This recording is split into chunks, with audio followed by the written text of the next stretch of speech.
రాష్ట్రంలో అర్చకులు దేవాదాయ శాఖ ఉద్యోగులకు గ్రాట్యుటీని పెంచినట్లు దేవాదాయ శాఖ మంత్రి కొండా సురేఖ తెలిపారు.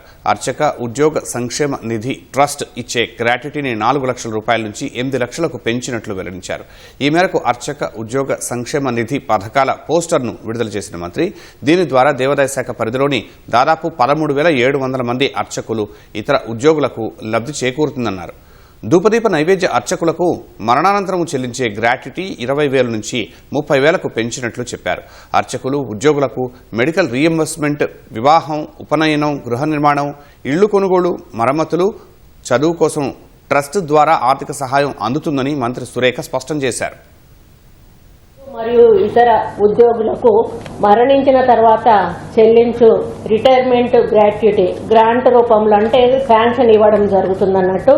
ఈ శాఖలో 20 సంవత్సరాల పైన సేవ చేసిన వాళ్లకు 8 లక్షలు ఇవ్వడం జరుగుతుంది. చనిపోతే 15 సంవత్సరాల నుంచి 20 సంవత్సరాల మధ్యలో సేవ చేసిన వాళ్ళకి 6 లక్షల రూపాయలు, 10 నుంచి 15 సంవత్సరాల మధ్య సేవ చేసిన వారికి 4 లక్షలు, 10 సంవత్సరాల కనీస సేవ పూర్తి కాకముందే మరణించినచో 2 లక్షల రూపాయలు ఈ విధంగా చనిపోయిన అర్చకులకు ఇవ్వడం జరుగుతుంది.